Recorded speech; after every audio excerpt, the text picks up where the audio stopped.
What's up, everybody? Welcome back to IGN Live at Comic-Con. It's me, Greg. This is Scott. Hey, you're making your debut up here with me. Big guy. No Damon to hold us back.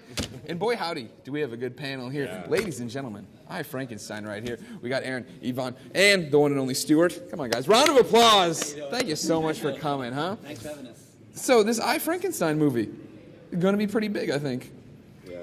Yeah, hopefully. Yeah. All right, good talk. Yeah. We'll talk. No. Now, I'm a huge Frankenstein fan, and there have been so many Frankenstein movies. How is this Frankenstein going to be different? How are you going to bring something new to Frankenstein? Oh, it's all completely new. I felt that the Frankenstein story had been told so many times so well by so many people that had been done. So I really looked at this as kind of the next chapter of Mary Shelley's story. You know, our film begins where Mary Shelley's story ends.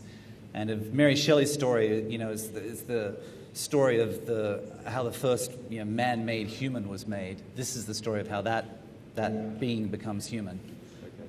So you, I understand, have some kick-ass fight skills as Frankenstein? Yeah, this film takes place in the modern age, and because the monster Frankenstein is cursed with, the curse of never dying. He's sort of an eternal being. He has to pick up a technique of fighting, and so he's picked up Cali stick fighting, the Filipino art of using 2.5-foot rattan sticks.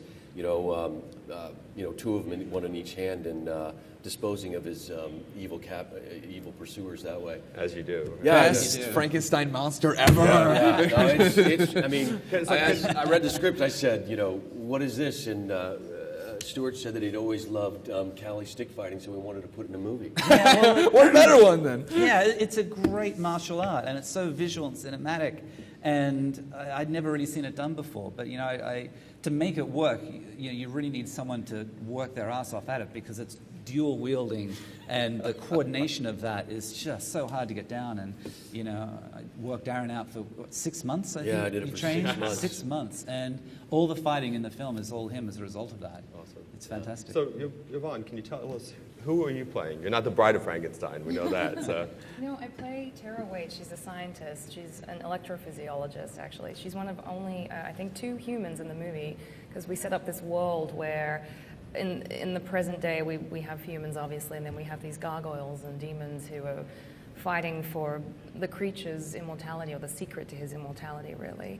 So, I get to be one of the few humans. Tara's the modern day version of Frankenstein. She's the one out there at the forefront of the technology, right, trying to figure out how to bring a corpse back to life, basically. Okay. And you're the key to that, I guess, right? I mean, I'm a monster who's in search of his soul. He was born without a soul, who was cast out of his home by his father, and is in search of love and sort of the human story. Stuart wrote a beautiful script about a man searching for his purpose in life. Frankenstein, the Frankenstein monster, he's always tragic, more or less.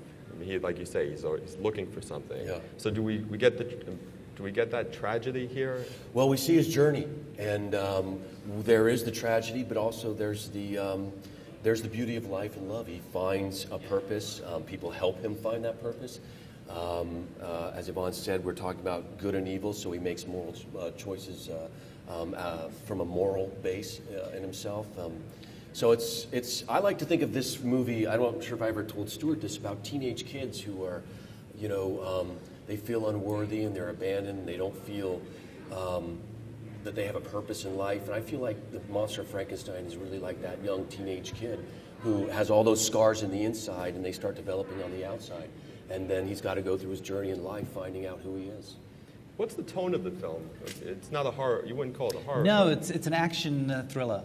It's a big epic. It starts off in 1795, but then the bulk of the film takes place in present day. Okay. So it's a giant 200-year span. Okay. Is this a franchise potential? Could it be this, the saga of Frankenstein? Frankenstein 2. The monsters are back. More Frankenstein. We Frankenstein.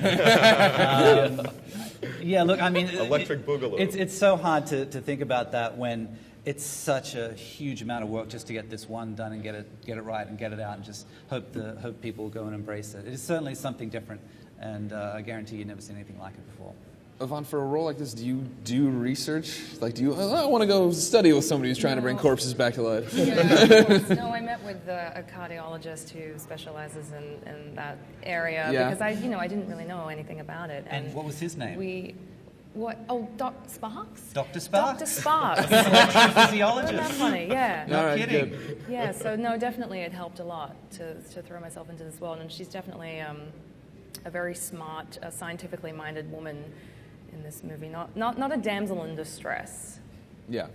Yeah, we don't need those anymore. No, but she becomes key for the monster to start figuring out who he is, what he is, and the thing he wants most, which is a companion. Yeah.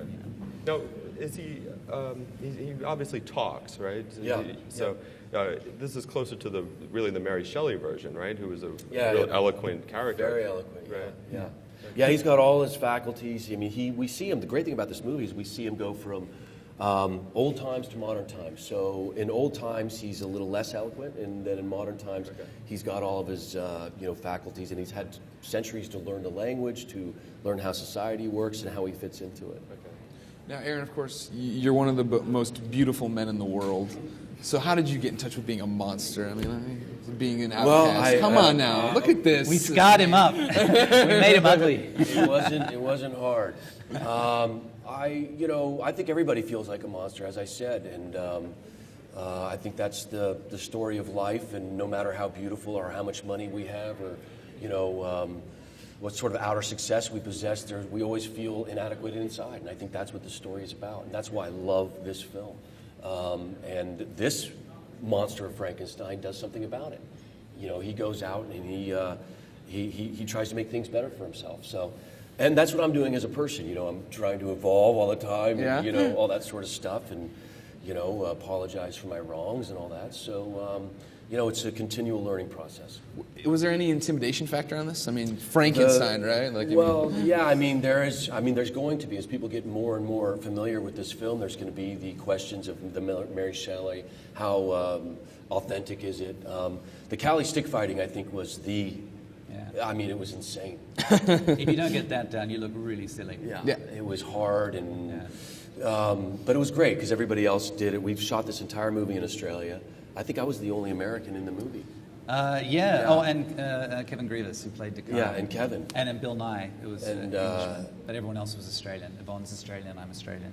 Yeah, so... Is the stick fighting this is based on a graphic novel. Is the stick fighting in the graphic novel, or did you... No, the graphic novel basically served as inspiration. We took the title and the concept of the Frankenstein monster being alive in our day and age, and I kind of took it and ran from there. Okay. Do you guys have a favorite Frankenstein, either movie or, Herman Munster or anything like that? Herman Munster, everyone's favorite Frankenstein. It's always the classics to me, the Hammer films. Hammer. I love all those films. There are references to Frankenstein to all of those films all the way through. Yeah. So yeah. We have no bolts in our movie. All right. There's it's 21st century. Right?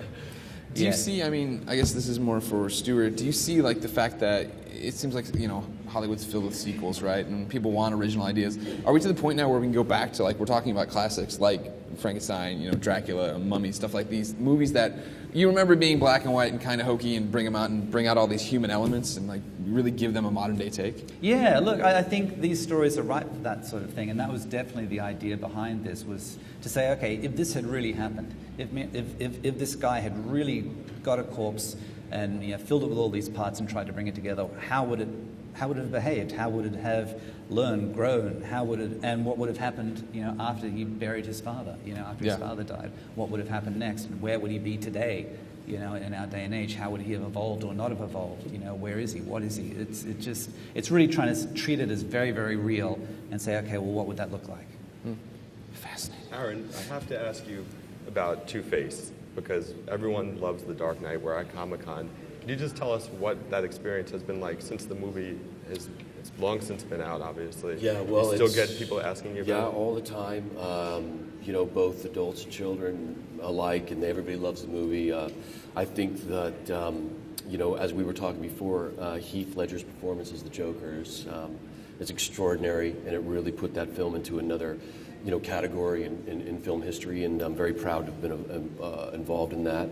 And it's fun to watch the new Batman's come out, and now that if Chris does another one, or if he doesn't, you know, I'm part of the Batman family now, which I never thought I would have been. What did you think of Dark Knight Rises? Did you see it? I haven't seen it yet. Okay. I'm gonna see be it. diplomatic. When Harvey's story ended, so did like that was it for you. You were so attached to that character. I look forward to it. Okay. Lady, gentlemen, thank you so much for coming by. When is I, Frankenstein out, Stuart? January 24th. January 24th. Have fun at Comic-Con. Thank Looking you. forward to seeing the movie. Scott, Thank you, up sir. job out there. I tell you what, ladies and gentlemen, this is I, Frankenstein. I can't wait.